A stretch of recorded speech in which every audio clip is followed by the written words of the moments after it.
Shalom, and welcome to another edition here on the Genesis 49ers page, where we say no to vague interpretations and we give thorough breakdowns. Today's topic is Kushi, a black Jewish appellative. Now, Kushi has the reputation of the Ethiopians or the sons of Ham, but the word Kushi has also been used to describe the Jews. And that's what we're going to break down in today's lesson. Kushi, a black Jewish appellative. Next slide. The book of Psalms, Psalm 7, verse 1. Shiggaion of David, which he sang unto the Lord. Shiggaion means like an emotional song. Concerning the words of Cush, the Benjamite. So what's a Benjamite? Benjamites descend from Benjamin of the 12 tribes of Israel. So this is talking about an Israelite. And his name was Cush, right? O Lord my God, in thee I do put my trust, and it goes into the Psalms. Cush the Benjamite. That's what Psalm 7 is denoting. Let's find out what the word Cush denotes and what it means. The word Cush, Kushi, means their blackness. Their blackness. The ancestor of Jehudi, which we're going to get into later, Jeremiah 36:14, the father of the prophet Zephaniah. These are Israelites. They were called Kushi, okay, which means blackness. It denotes black skin, dark-skinned people. You see? Kushi, the same as H3569 Kushi, the name of two Israelites. So what is this going into? The original people of the book, the Israelites of antiquity, the Jews of antiquity, were Kushi. They were dark-skinned. That's why they would use this name, this appellative. Strong's H35 and 70.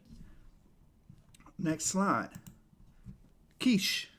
Because you go into the word Kish, that's being described in the Bible.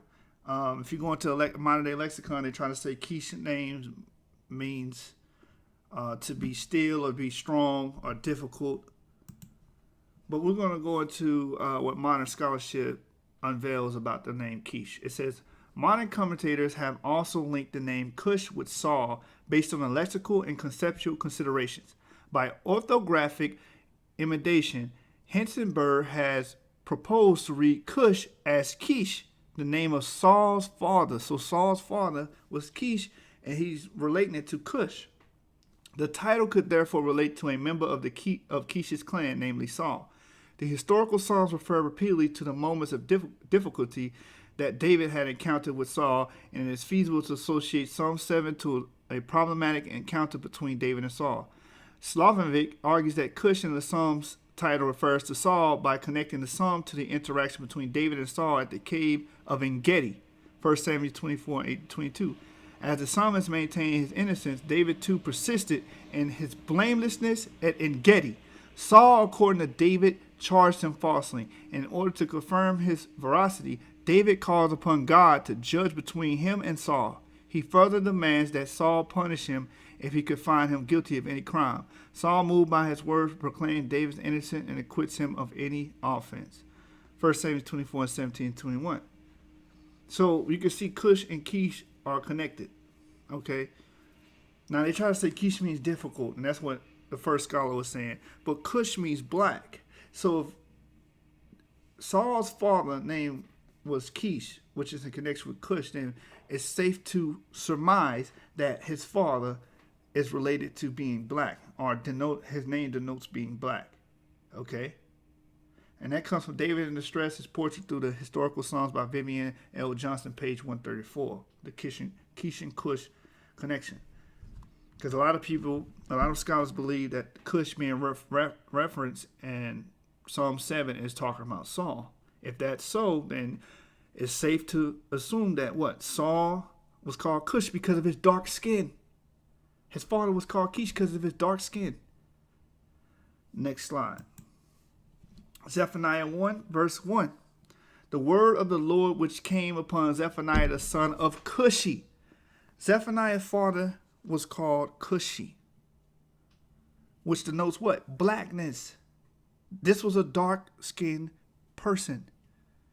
The original Jews of antiquity were black. The original Jews of antiquity. And a lot of the scholars agree to that. A lot of the Jewish scholars.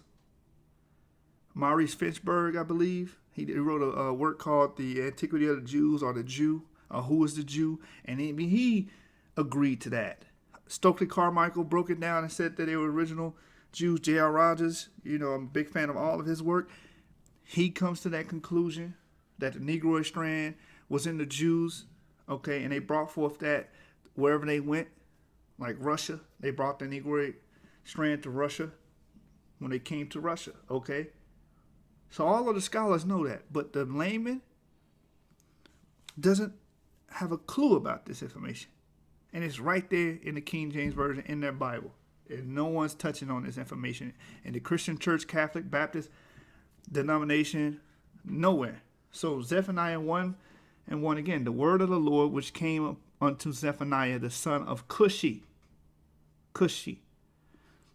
My note at the bottom, Kushi applies to the Jews. Next slide. 2 Samuel 18:31 reads, and behold, Cushi came, and Cushi said, tidings, my lord the king, for the Lord hath avenged thee this day of all them that rose up against thee. Now Cushi was a royal servant of King David, and he ran with the messages to give updates on battles and wars when you read 2 Samuel. And his name was Cushi. An Israelite again, a Jew again, having that name applied to him. Next slide.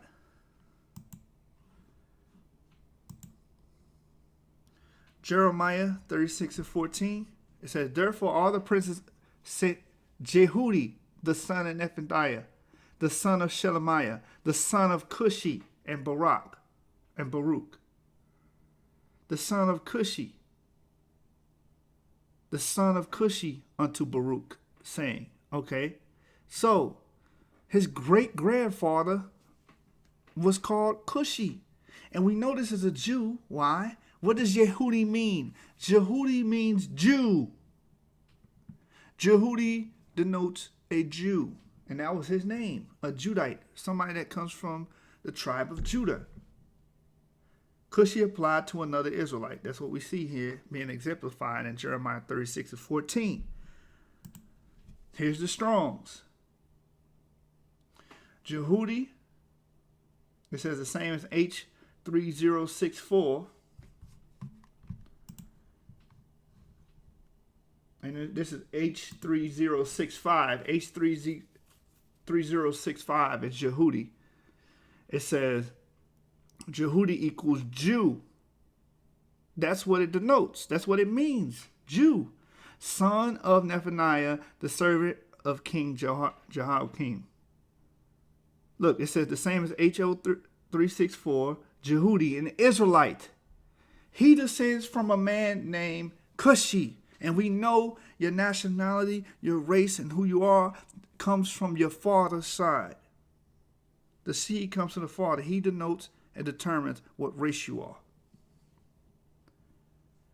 So this Jew descended from a man named Cushi. What does Cushi mean? Blackness. So guess what? What was the children? What color were they? What was their skin tone? Dark skin. The original Jews of antiquity were Negroid people, and we could see it found in their literature, in our ancestors' literature. We could see it written in the records, plain as day. Cush the Benjamite, Cushi the servant of the king, Zephaniah's father named Cush.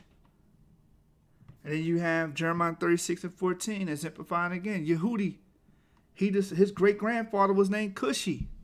Why? Because the Jews were black. They will name themselves after their appearances. That's what surnames and appellatives are about. Next slide. Final slide. Acts 13, verse 1. Now there were in the church that was at Antioch certain prophets and teachers, as Barnabas and Simeon, that was called Niger, or Niger, because in Latin it would be Niger, not Niger. That's that British tongue talking. In Latin, the N and I make the ni sound. So niger. That's how you pronounce it. And what does this mean? Niger is Latin for black, just like Kush is Hebrew for black, or Kash, either or.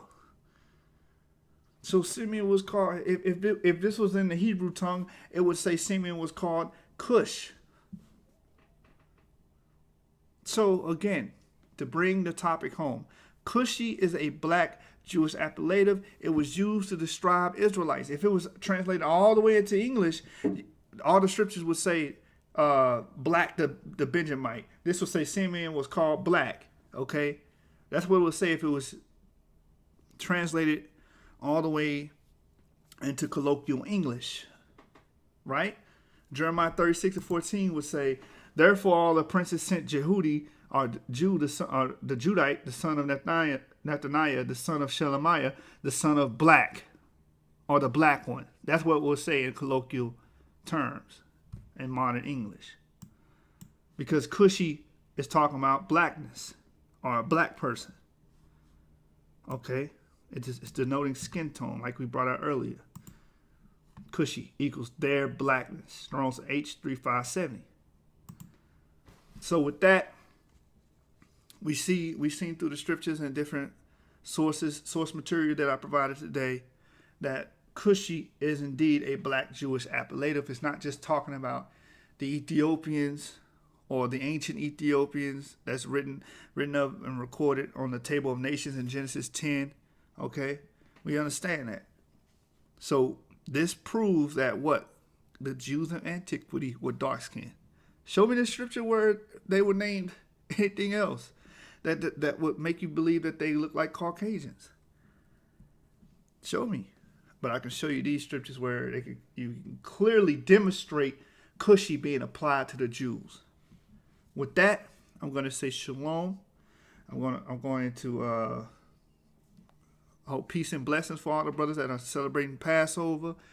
And I'm praying that y'all had a good feast week, a week of unleavened bread. Happy Passover. Genesis